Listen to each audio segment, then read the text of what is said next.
عليه وسلم تسليما اللهم صل على سيدنا وعلى آل سيدنا ونبينا مولانا محمد بن عظيم الجود والكرم وآله الكرام الكريم وبارك وسلم صلاة وسلاما عليك يا سيدي يا رسول الله صلی اللہ تعالی علیہ وسلم۔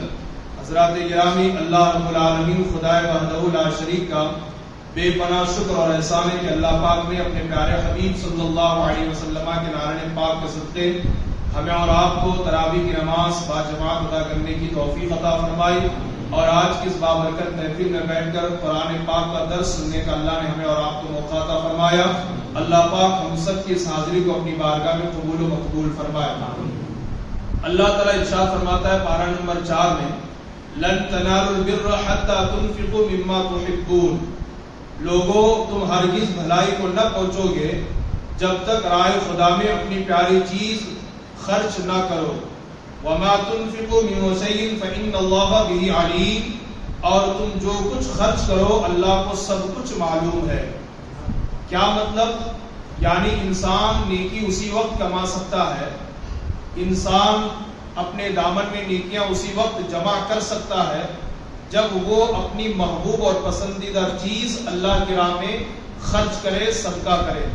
لیکن آج ہماری سچویشن یہ ہے کہ جو چیز ہمارے استعمال میں نہیں آتی ہم اٹھا کر کے اس کو غریبوں کو دے دیتے ہیں، یا جو کپڑے ہمارے استعمال کے لائق نہیں ہوتے اسے نکال کر کے غریبوں اور یتیموں کو ہم دے دیتے ہیں، حالانکہ یہ نیکی کوئی نیکی نہیں ہے، بلکہ اللہ کے نزدیک پسندیدہ نیکی یہ ہے کہ جو چیز تمہیں زیادہ پسند ہے اور محبوب ہے اس چیز کو تم اللہ کی راہ میں خرچ کرو، غریبوں پر خرچ کرو اور بیواؤں پر خرچ کرو، تو اللہ تبارک و تعالیٰ تمہیں ضرور نیکیاں عطا فرمائے گا۔ اگر آپ صحابہ کرام کی زندگی کا مطالعہ کریں، اولیاء کرام کی زندگی کا مطالعہ کریں، تو ان کی زندگی میں ہمیں یہی نظر آتا ہے کہ جو چیز انہیں سب سے زیادہ محبوب ہوتی اسی کو وہ رائے خدا میں خرچ کیا کرتے تھے۔ چند مثالیں میں آپ کے سماعتوں کے حوالے کرنا چاہوں گا تفسیر کی روشنی میں۔ دیکھیے، ایک صحابی ہیں حضرت ابو طلحہ انصاری رضی اللہ تعالیٰ عنہ، یہ مدینہ المنورہ میں بہت بڑے مالدار صحابی تھے، بہت امیر صحابی تھے، اور ان کے پاس جائیداد کی کوئی کمی نہ تھی، باغوں کی کوئی کمی نہ تھی۔ ایک باغ تھا جس کے درخت بہت زیادہ تھے اور پھل بہت زیادہ دیتا تھا وہ باغ، اور اپنی تمام جائیداد میں سب سے زیادہ حضرت ابو طلحہ انصاری کو وہی باغ زیادہ محبوب تھا۔ مثال کے طور پر ہماری کچھ جائیداد ہوتی ہے، یہاں 2 ایکڑ زمین ہے، وہاں 2 ایکڑ زمین ہے کسی کی، تو اس زمین سے زیادہ یہ زمین کسی کو زیادہ پسند ہوتی ہے۔ مثال کے طور پر کسی کی 2 دکان ہے، ایک دکان یہاں ہے ایک دکان وہاں ہے، تو کسی ایک دکان سے زیادہ اسے لگاؤ ہوتا ہے کہ یہاں گاہک زیادہ آتے ہیں، یہاں آمدنی زیادہ ہوتی ہے، اس سے زیادہ اس کو وہ چیز محبوب ہوتی ہے۔ بلا تشبیہ بلا تمثیل حضرت ابو طلحہ انصاری کے پاس کئی باغات تھے۔ ایک باغ تھا جس کے اندر درخت کم و بیش 500 سے زائد تھے اور پھل بہت اچھے آتے تھے۔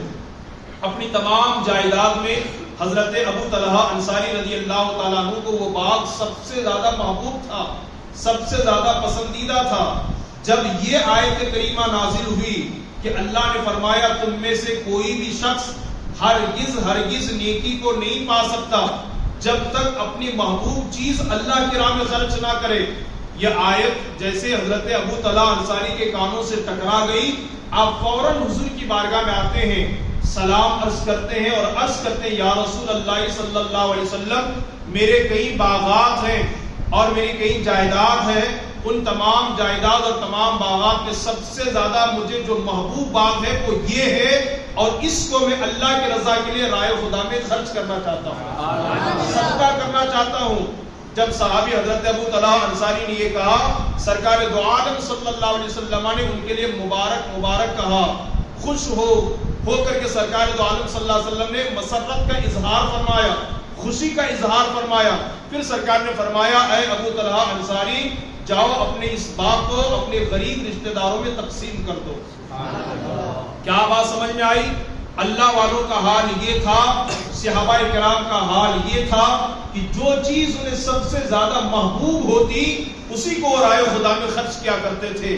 اگر ہم بھی چاہتے ہیں کہ حقیقی معنوں میں نیکیاں ہم کمائیں، اگر ہم یہ چاہتے ہیں کہ صحیح معنوں میں نیکی کو ہم پہنچیں، تو کبھی ایک بار تو اپنی محبوب چیز جو ہے نا وہ ہم اللہ کی راہ میں خرچ کرنے کی کوشش کریں۔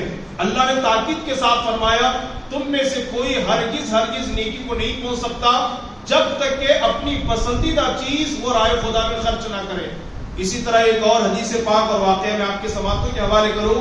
آپ نے حضرت عمر ابن عبدالعزیز کا نام سنا ہوگا۔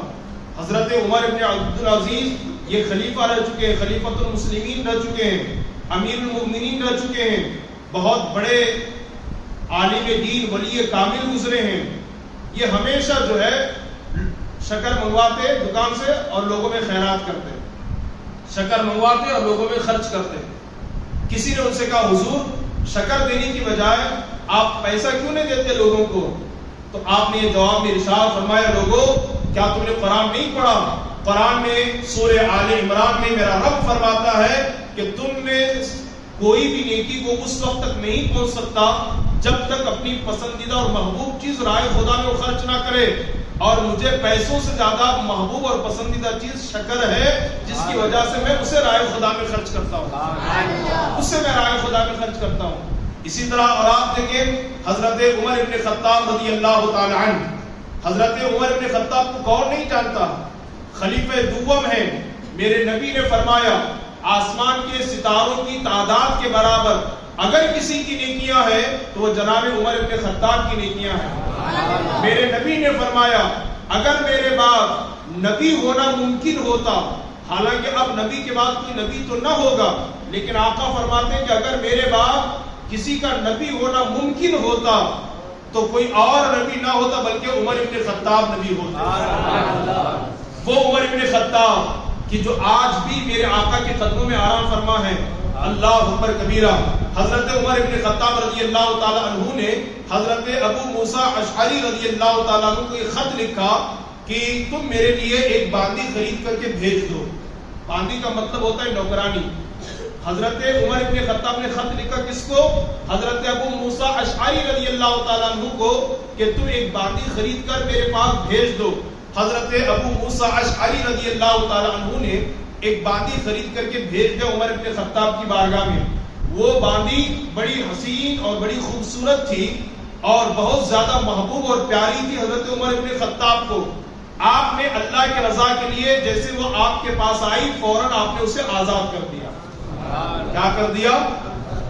نوکرانی تھی، باندی تھی، اسے آپ نے آزاد کر دیا اور کہا اللہ قرآن میں کہتا ہے کہ جو چیز تمہیں زیادہ محبوب ہے اسے راہ خدا میں خرچ کرو، میں نے اس کو آزاد کر دیا ہے۔ اسی طریقے سے صاحب تفسیر روح البیان نے بھی کئی واقعات لکھا ہے، لیکن آج بڑے افسوس کے ساتھ یہ کہنا پڑتا ہے کہ لوگ تو ایک تو اللہ کے راہ میں خرچ کرنے میں ٹال مٹول کرتے ہوئے نظر آتے ہیں اور راہ خدا میں دینے میں اپنا ہاتھ گھسیٹتے ہوئے نظر آتے ہیں، اور محبوب چیز پسندیدہ چیز کو راہ خدا میں خرچ کرنے کی بات تو بہت دور کی ہے۔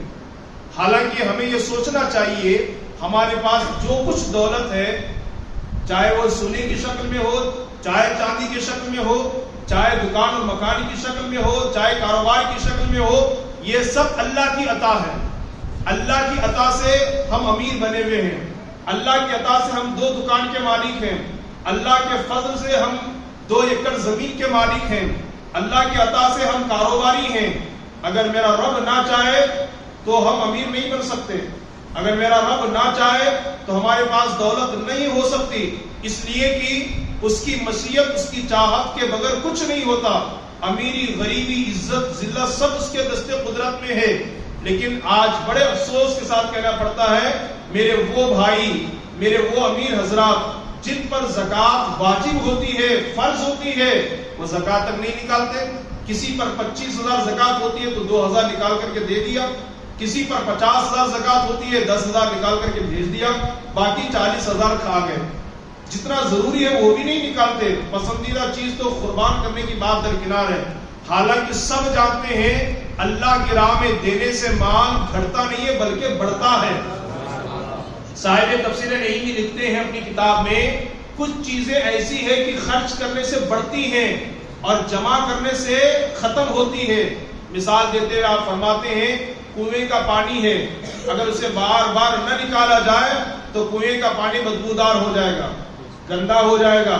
آپ اس کا مشاہدہ کر سکتے ہیں کہ جس کنویں کو استعمال نہیں کیا جاتا، مہینوں چھوڑ دیا جائے، اس کا پانی گندا ہو جاتا ہے، اور جتنا آپ خرچ کرتے رہیں گے اتنا تر و تازہ پانی آتا رہے گا۔ تو جتنا خرچ کریں گے تازہ پانی آئے گا۔ آپ اسی طرح دیکھیں، کچھ درخت ہوتے ہیں ان کو کاٹنا پڑتا ہے، ان کو کاٹنے سے اس کی جڑیں مضبوط ہوتی ہے اور وہ بڑھتی ہوئی نظر آتی ہے۔ کاٹا نہ جائے، اس کی جڑیں مضبوط نہیں ہوتی تو اس کو کاٹنا پڑتا ہے، تب جا کر کے وہ درخت مضبوط ہوتے ہیں۔ اسی طرح آپ دیکھیں علم ہے، اگر علم کو پھیلایا نہ جائے، علم کو بتایا نہ جائے، پڑھ کر کے اسے محفوظ کر لیا جائے تو علم دھیرے دھیرے گھٹتا جائے گا، کبھی بڑھے گا نہیں۔ مثال کے طور پر ایک حافظ قرآن ہے، ہر سال اگر وہ تراویح سناتے ہیں تو بہت اچھی بات ہے، لیکن اگر 1 2 3 سال گیپ کر دیں یا 2 سال چھوڑ دیں تو پھر تیسرے سال تراویح سنانے میں بڑی دقت ہوتی ہے، انہیں بڑی پریشانی ہوتی ہے۔ یا کوئی عالم صاحب ہے، بہت زبردست باصلاحیت ہے، بہت اچھی صلاحیت کے مالک ہیں، لیکن کتابوں سے ان کا اب کوئی واسطہ نہیں ہے، پڑھنے پڑھانے سے اب ان کا کوئی واسطہ نہیں ہے۔ اب 2 سال کے بعد آپ ان سے پوچھئے نماز کی واجبات کیا ہیں، بتانے میں دقت ہوگی۔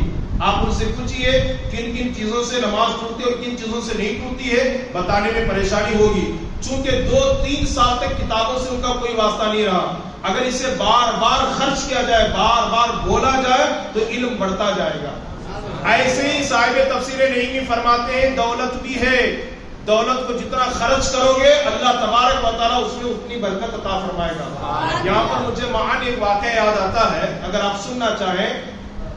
گزرے ہوئے زمانے میں ایک شخص تھا، اس کے پاس ایک فرشتہ شکل انسانی میں آیا اور آ کر کہا، اے انسان، اللہ تبارک و تعالیٰ نے تیری زندگی میں آدھی زندگی کو غریبی میں لکھا ہے اور آدھی زندگی کو امیری میں لکھا ہے، اب یہ تجھ پر ہے کہ تو کیا پہلے اختیار کرنا چاہتا ہے، اختیار کر۔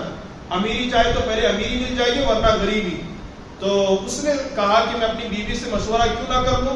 کہا ٹھیک ہے، مشورہ کرنے کی تمہیں اجازت ہوگی۔ وہ گھر گیا اور جا کر کے اپنی بیوی سے مشورہ کرتا ہے کہ اللہ کا ایک معصوم فرشتہ میرے پاس آیا تھا اور اس نے کہا کہ آدھی زندگی غریبی میں گزرے گی اور آدھی زندگی امیری میں جو کہوں گا وہ مل جائے گا۔ تو بیوی نے کہا، میرے سرتاج، آپ جو ہے نا اس فرشتے سے کہیں کہ اللہ تعالیٰ ہمیں پہلے امیری عطا فرمائے، اللہ ہمیں پہلے امیری عطا فرمائے۔ تو شوہر نے کہا، میرے شریک حیات، ابھی ہمارے پاس جوانی ہے، طاقت ہے، کسی طرح کام کر کے مزدوری کر کے زندگی کٹ جائے گی، بڑھاپے میں کمزوری ہوگی، اگر اس دولت ہاتھ آ جائے تو آرام سے زندگی کٹ سکتی ہے، میرا مشورہ یہ کہ پہلے غریبی پھر بعد میں امیری۔ تو بیوی نے کہا، میرے سرتاج، میں آپ کے ہر بات کو سر خم تسلیم کرتی ہوں، ایک مرتبہ میری بات کو سن لیں اور اس پر عمل کر لیں۔ بیوی کی باتوں کو سن کر کے اس بندے نے کہا دوسرے دن فرشتے سے کہ پہلے ہمیں امیری عطا کر دی جائے۔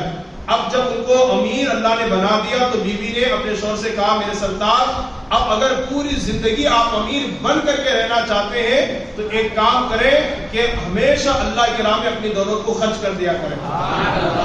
اب وہ روزانہ اپنی دولت کو راہ خدا میں خرچ کرتا وہ بندے خدا، تو جب اس کی آدھی زندگی امیری کی گزر گئی، اب جو غریبی کی اس کی جو آدھی زندگی تھی، اللہ پاک نے اس دور کے نبی پر وحی نازل فرمایا، راہ خدا میں خرچ کرنے کی برکت سے اس کی غریبی کی زندگی کو ہم نے امیری میں تبدیل فرما دیا۔ شیطان ہمیں وسوسہ ڈالتا ہے، شیطان ہمیں محتاجی کی فکر دلاتا ہے، دو گے تو غریب بن جاؤ گے، دو گے تو فقیر بن جاؤ گے، حالانکہ ایسا نہیں ہے۔ آپ یقین کر لیں کہ ایک مرتبہ دیکھ کر کے دیکھیں اللہ تبارک و تعالیٰ کتنی آپ کو نعمتوں سے نوازتا ہے۔ یا صاحب تفسیر روح البیان کا ایک اور واقعہ مجھے یاد آتا ہے کہ حضرت عیسیٰ علیہ السلام اپنے لوگوں کے ساتھ تشریف فرماتے، مجلس میں بیٹھے ہوئے تھے، ایک شخص گزر رہا تھا، اس پر عیسیٰ علیہ السلام کی نظر پڑی۔ عیسیٰ علیہ السلام نے دیکھتے ہی فرمایا، ارے لوگوں، وہ جو شخص جا رہا ہے نا، اس کی موت مغربی عصر میں ہو جائے گی، مغربی عصر میں وہ مر جائے گا۔ اللہ اکبر کبیرہ، مغرب کا وقت ہوا، عصر کا وقت ہوا، لیکن وہ بندہ نہیں مرا۔ عیسیٰ علیہ السلام پیغمبر ہے، اللہ کے نبی ہیں، اولو العزم پیغمبروں میں ان کا شمار ہوتا ہے۔ اور جب عشاء کا وقت ہوا، رات ہوئی، جبریل امین حضرت عیسیٰ کی بارگاہ میں حاضر آئے۔ جبرائیل سے حضرت عیسیٰ نے کہا، اے جبرائیل، تم ہی نے مجھے خبر دی تھی کہ یہ بندہ مغربی عصر میں مر جائے گا، مگر عصر آ کر کے وقت چلا گیا، مغرب کا وقت چلا گیا، اب تک یہ زندہ ہے۔ اب سنیے، جبرائیل نے کیا کہا؟ ہاں اللہ کے نبی عیسیٰ پیغمبر، اس کی موت عصر یا مغرب میں لکھی ہوئی تھی، لیکن موت سے کچھ دیر پہلے کچھ اشرفیہ اس نے غریب پر صدقہ کر دیا، تو اس صدقہ کی برکت سے اللہ نے اس کی موت، اس کی زندگی کو اور بھی بڑھا دیا، اس کی زندگی کو اللہ نے اور بھی بڑھا دیا۔ پتہ کیا چلا؟ صدقہ اور خیرات کرنے سے عمر میں اضافہ ہوتا ہے، صدقہ اور خیرات کرنے سے رزق میں برکت ہوتی ہے، لیکن افسوس، در ہزار افسوس، مجھے کہنے میں کوئی جھجک محسوس نہیں ہوتی، جو سب سے پرانا نوٹ ہوتا ہے، جو پیٹرول پمپ پہ نہیں چلتا، جو میڈیکل میں نہیں چلتا، جو دکان میں نہیں چلتا، وہ مسجد کے چندے میں چل جاتا۔ ہمارے مرشد صاحب گواہ ہیں، ہمارے چھدو صاحب حاجی صاحب، کہ ایک نوٹ ہمارے مسجد میں جمعہ میں ایسا آیا تھا جس میں ایک ہی تار تھا، اس میں غالباً 10 یا 20 کی نوٹ ہے، ایک ہی تار میں وہ نوٹ لٹکا ہوا ہے۔ اس بندے کے دل نے کیسے گوارا تو کیا ہوگا کہ اللہ کے گھر میں یہ پیسہ ڈالا جائے؟ غالباً یہ ہمارے حاجی صاحب ہیں جنہوں نے وہ نوٹ اپنے پاس رکھ لیا اور دوسرا نوٹ نکال کر کے اس میں ڈالا ہے۔ صحیح بول رہا ہوں سر؟ ایک نوٹ ایسا آیا تھا جمعہ کے دن، مجھے دکھایا گیا، حضرت دیکھو یہ ایک تار میں اٹکا ہوا ہے اور پورا ٹکڑا ٹکڑا ہو گیا ہے۔ اللہ اکبر کبیرہ۔ قرآن تو یہ کہہ رہا ہے کہ تم نیکی اس وقت نہیں پا سکتے جب تک اپنی پسندیدہ چیز اللہ کے راہ میں خرچ نہ کرو، اور تم اس طرح پھٹا ہوا نوٹ ڈال کر کے نیکی کمانا چاہتے ہو، کبھی ایسا نہ ہوگا۔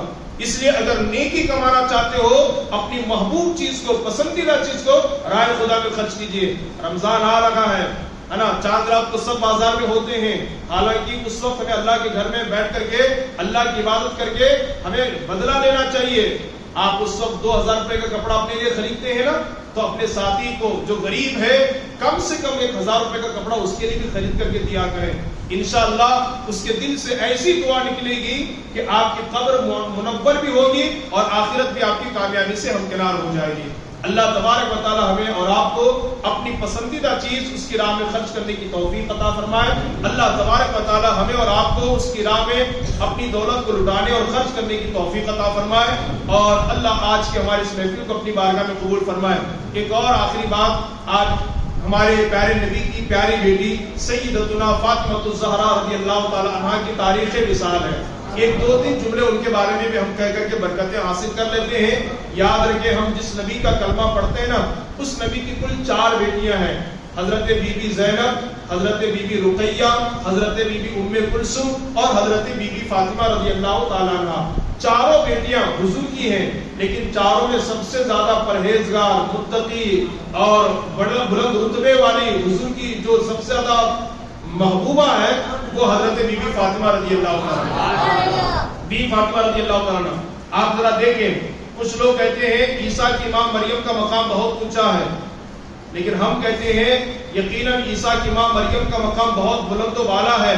ان کے نالین سے، ان کے چپل کی لگی ہوئی مٹی ہمارے آنکھوں کا سرما ہے، یقیناً بہت بلند و بالا ہے، لیکن بی بی فاطمہ کا مقام ان سے بڑا ہے۔ شاعر مشرق ڈاکٹر اقبال کہتے ہیں ایک نسبت کی بنیاد پر مریم کا مقام بلند و بالا ہے، وہ نسبت یہ ہے کہ وہ نبی کی ماں ہے، نبی کی ماں ہے، اس لیے ان کا مقام اونچا ہے، مگر بی بی فاطمہ 3 نسبتوں کی بنیاد پر افضل و اعلیٰ ہے۔ ایک تو یہ کہ وہ نبی کی ماں ہے، اور بی بی فاطمہ امام الانبیاء کی بیٹی ہے، ایک نسبت تو یہ ہو گئی، اور دوسری نسبت یہ حسن و حسین جو جنتی نوجوانوں کے سردار ہیں ان کی امی جان ہے، وہ نسبت ہو گئی، اور تیسری نسبت یہ فاتح خیبر، شیر خدا، داماد پیغمبر حضرت مولا علی رضی اللہ تعالی عنہ، جو ہمارے نبی کے چوتھے صحابی ہیں اور یہ داماد ہیں، ان کی زوجہ محترمہ ہیں۔ ان 3 نسبتوں کی بنیاد پر، وہاں تو صرف ایک نسبت ہے اور یہاں 3 نسبتوں کی بنیاد پر نبی کی بیٹی فاطمہ وہ جو ہے حضرت بی بی مریم سے افضل و اعلیٰ ہے۔ حضرت بی بی فاطمہ رضی اللہ تعالی عنہا کا مقام، مرتبہ بہت بلند و بالا ہے، بہت عرف و اعلیٰ ہے۔ ان کا تقویٰ کیا، ان کا پردہ کیا، ان کی پابندی کیا، ان کی عبادت کیا، اگر ان تمام عناوین پر گفتگو کی جائے تو اس کے لیے کافی وقت درکار ہے۔ حضرت بی بی فاطمہ نبی کی بیٹی ہونے کے باوجود، مولا علی کی زوجہ محترمہ ہونے کے باوجود، حسن و حسین کی امی جان ہونے کے باوجود، جنتی عورتوں کی سردار ہونے کے باوجود، اور بہت بلند مقام ہونے کے باوجود اپنے گھر کا کام خود کیا کرتی تھی. جھاڑو لگانا خود کرتی تھی, برتن دھلنا صاف کرنا خود کرتی تھی, چکی گھمانا پیسنا خود کرتی تھی. کبھی کبھی حضرت بی بی فاطمہ کی ہتھیلی میں وہ دانے نکل جاتے تھے. ایک مرتبہ اپنے آقا اور اپنے والد حضور رحمت عالم کی بارگاہ میں حاضر ہوتی ہے, عرض کرتی ہے ابا جان اگر خدمت کے لیے کوئی غلام مل جائے تو ذرہ نوازی ہوگی. اگر خدمت کے لیے کوئی غلام مل جائے تو آپ کی ذرہ نوازی ہو جائے گی. آج گھر کا کام کرنے میں ہم شرم محسوس کرتے ہیں. اللہ نے 2 پیسے کیا دے دیے, بیوی صحیح سلامت ہے, تندرست ہے, گھر میں بچیاں ہیں, سب کام کرنے کے لیے, پھر بھی نوکرانی کو رکھا ہے. ہم اس کو عیب سمجھتے ہیں, حالانکہ یہ کوئی غلط چیز نہیں, یہ رکھ سکتے ہیں, لیکن گھر کا کام خود کریں تو زیادہ بہتر ہے. اس سے عاجزی پیدا ہوتی ہے, صحت مضبوط رہتی ہے. تو بیوی نبی کی بیٹی بی بی فاطمہ حضور کے بارگاہ میں آ کر کہتے ہیں ابا حضور اگر گھر میں کام کرنے کے لیے خدمت کے لیے کوئی نوکر مل جائے, خادم مل جائے تو آپ کی ذرہ نوازی ہو جائے گی. اللہ کے رسول صلی اللہ علیہ وسلم فرماتے ہیں اے میری بیٹی فاطمہ کیا میں تمہیں خادم سے اچھا تحفہ نہ عطا فرما دوں؟ کیا میں تمہیں خادم سے نوکر سے اچھا تحفہ نہ دے دوں؟ حضرت بی بی فاطمہ نے کہا یا رسول اللہ کیوں نہ, اس سے اچھا تحفہ اگر ملتا ہے تو اور بھی بڑی کرم نوازی ہے. میرے آقا صلی اللہ علیہ وسلم نے اپنی بیٹی فاطمہ سے فرمایا فاطمہ جاؤ اپنے گھر صبح و شام 33 مرتبہ سبحان اللہ, 33 مرتبہ الحمدللہ اور 34 مرتبہ اللہ اکبر پڑھ لو. یہ ورد نوکر سے بڑھ کر کے تمہارے لیے تحفہ. سبحان اللہ. بی بی فاطمہ نے کوئی اصرار نہیں کیا, کوئی ضد نہیں کیا, پلٹ کر کے آ گئی. اور ان کا جو خیرات کا جو مسئلہ ہے نا, جو صدقہ کرنے کا جو مسئلہ ہے نا, اللہ اکبر اگر اس کو میں چھیڑوں گا تو کافی وقت چلا جائے گا, ہے نا. 3 دن ہو گئے روزے سے ہیں اور جیسے ہی دسترخوان پر بیٹھتے ہیں کوئی سائل آ جاتا ہے, سائل آ جاتا اٹھا کر کے ساری روٹیاں سائل کو عطا کر دیتی ہے. یہ نبی کی بیٹی بی بی فاطمہ رضی اللہ تعالیٰ عنہا ہے, خیرات کر دیتی ہے. اگر کوئی مانگنے آ جاتا اور گھر میں کچھ نہیں ہوتا تو اپنا سامان گروی رکھ کر کے اسے خرید کر کے دے دیا کرتی تھی. کوئی زائر آ گیا مانگنے کے لیے, گھر میں کھانے کو کچھ نہیں ہے تو اپنا کوئی سامان بیچ کر یا گروی رکھ کر کے اس آنے والے فقیر کو آپ کھانا کھلایا کرتی تھی. یہ ہمارے نبی کی پیاری بیٹی سیدہ بی بی فاطمہ کا مقام ہے. اور وہ جس کمرے میں ہوتی تھی اور حضور بھی ساتھ میں ہوتے, بلبل سدرہ ان کے گھر میں نہیں جاتے تھے. سبحان اللہ. جبریل امین گھر نہیں جاتے تھے, اتنا ادب ان کا کرتے تھے. اور میدان محشر میں کیا ہوگا, پل صراط سے سب کو گزرنا ہے اور جب نبی کی بیٹی کا گزر ہوگا اعلان کرنے والا اعلان کرے گا او لوگوں اپنی نگاہیں نیچے کر لو اس لیے کہ نبی کی بیٹی فاطمہ کا گزر ہونے والا ہے. بی بی فاطمہ رضی اللہ تعالیٰ عنہ. اور ایک بات بتا دوں, حضرت بی بی مریم کو بھی بتول کہتے ہیں, بی بی فاطمہ کو بھی بتول کہتے ہیں. فاطمہ الزہرا بتول کہتے ہیں نا, بتول. اس بتول میں اور اس بتول میں فرق کیا ہے جانتے ہیں؟ میں واقعہ نہیں بتاؤں گا, صرف اشارہ دوں گا. بی بی مریم کو بھی بتول کہتے ہیں, بی بی فاطمہ کو بھی بتول کہتے ہیں. فرق یہ ہے اس بتول کے لیے جنت سے کھانا آتا تھا. سبحان اللہ. کہاں سے آتا تھا؟ قرآن میں اللہ تعالیٰ کہتا ہے کلما دخل علیہا زکریا المحراب وجد عندها رزقا قال یا مریم انا لک ھذا قالت هو من عند اللہ ان اللہ یرزق من یشاء بغیر حساب. حضرت زکریا جب محراب مریم کے پاس جاتے اور بے موسم کا پھل دیکھتے تو پوچھتے مریم تمہارے پاس میرے علاوہ کوئی نہیں آتا, تو بے موسم کا پھل تمہارے پاس کہاں سے آتا ہے؟ تو مریم کہتی ہے میں خدا کا ذکر کرتی ہوں تو اللہ جنت سے یہ پھل مجھے عطا فرماتا ہے. تو وہ بتول وہ ہے کہ ان کے لیے جنت سے کھانا آتا تھا, مگر نبی کی بیٹی فاطمہ بتول کا مقام یہ ہے کہ ان کا بنایا ہوا کھانا جنت میں جاتا. سبحان اللہ. یہ فرق مریم بھی بتول, فاطمہ بھی بتول, لیکن اس بتول اور اس بتول میں فرق یہ ہے ان کے لیے جنت سے کھانا آوے اور ان کا کھانا جنت میں جاوے. سبحان اللہ. کیا شان ہے بی بی فاطمہ رضی اللہ تعالیٰ عنہا, ہے نا. اور یہ دعا آپ ہو سکے تو یاد کر لیں, گھر کے دروازے پہ لکھ کے لگائیں. الحمدللہ میں نے تو اپنے دروازے پہ لکھ کے لگایا اور جب بھی دیکھتا ہوں تو اس کو پڑھتا ہوں. لی خمسۃ اطفی بها حق البداء الحاطمہ المصطفى والمرتضى وابناهما والفاطمہ. سبحان اللہ. اللہ جہنم کی آگ سے میری حفاظت عطا فرما, کس کے صدقے؟ المصطفى, مصطفیٰ جان رحمت کے صدقے، المرتضی مولا علی کے صدقے، وبناہما ان کے دونوں بیٹوں کے صدقے، والفاطمہ اور بی بی فاطمہ کے صدقے، جو یہ دعا کر لے اللہ تعالیٰ اس کو جنت سے محفوظ و محفوظ فرما دے گا۔ حضرت بی بی فاطمہ رضی اللہ تعالی عنہا کا مقام بہت بلند و بالا۔ میں ختم کرنا چاہ رہا ہوں، کوئی نہ کوئی واقعہ پھر سبحان اللہ سبحان اللہ، کوئی نہ کوئی واقعہ پھر ذہن میں آ جاتا ہے۔ سبحان اللہ۔ بی بی فاطمہ کے بارے میں مولا علی فرماتے ہیں کہ موت سے پہلے میری زوجہ بی بی فاطمہ نے مجھے وصیت کی کہ میرا جنازہ رات میں اٹھانا تاکہ میرے جنازے پر بھی کسی اجنبی مرد کے نظر نہ پڑنے پائے۔ یہ بی بی فاطمہ رضی اللہ تعالیٰ عنہ ہے۔ تو آپ سے گزارش یہ ہے اپنی بیٹیوں کو سیریلوں کی کہانی سنانے کی بجائے بی بی فاطمہ کی سیرت پڑھ کر سنانے کی کوشش کریں۔ لوگ پوچھتے ہیں دنیا میں کائنات میں دوسرا حسین کیوں نہیں ملتا، کائنات میں دوسرا حسن کیوں نہیں ملتا؟ تو شاعر مشرق ڈاکٹر اقبال نے کہا تھا دنیا میں دوسرا حسین اس لیے نہیں ہے کہ کائنات میں دوسری فاطمہ نہیں ہے۔ تم فاطمہ جیسی ماں لا کر کے دو، میں حسین جیسا بیٹا لا کر کے دوں گا۔ تو آج بھی اگر ہم چاہتے ہیں کہ حسین جیسا بیٹا ہو، حسن جیسا بیٹا ہو، تو فاطمہ جیسی کردار والی بیٹیاں پیدا کیجیے گا۔ انشاءاللہ حسین تو نہ ہوگا لیکن سچا پکا غلام حسین ضرور ہوگا، سچا پکا غلام حسن ضرور ہوگا۔ سیریلوں کے پیچھے نہ جائیے، کہانیوں کے پیچھے نہ جائیے۔ گھر گھر کی کہانی، نہ معلوم کون کون سی کہانیاں سن کر دیکھ کر ہماری ماں بہنیں گمراہ ہو رہی ہے، بہک رہی ہے اور بک رہی ہے۔ خدا را اپنی بچیوں کو سیرت فاطمہ سنائیے، واقعات فاطمہ سنائیے، انشاءاللہ ان کی دنیا بھی کامیاب ہوگی، آخرت بھی کامیاب ہوگی، اور انشاءاللہ ایمان پر ان کا خاتمہ ضرور ہوگا۔ اللہ کی بارگاہ میں دعا کروں کہ اللہ تعالیٰ کہنے سننے زیادہ عمل کی توفیق عطا فرمائے۔ اللہ تعالیٰ ہم سب کے عمر میں علم و عمل میں بے پناہ خیر و برکت عطا فرمائے۔ اللہ تبارک و تعالیٰ آج کی اس مجلس کی برکت سے جتنے بیمار ہیں اللہ سب کو شفا عطا فرمائے، جتنے قرض میں ڈوبے ہوئے اللہ سب کو بارے قرض سے سبکدوشی عطا فرمائے، جتنے انتقال کر کے اللہ سب کی بے حساب مغفرت فرمائے، اور جتنے بے قصور مسلمان جیل میں بند ہیں اللہ تعالیٰ سب کو رہائی عطا فرمائے، اور اللہ تعالیٰ صحیح سلامت سب کو جلد از جلد گھر لوٹنے کی توفیق عطا فرمائے۔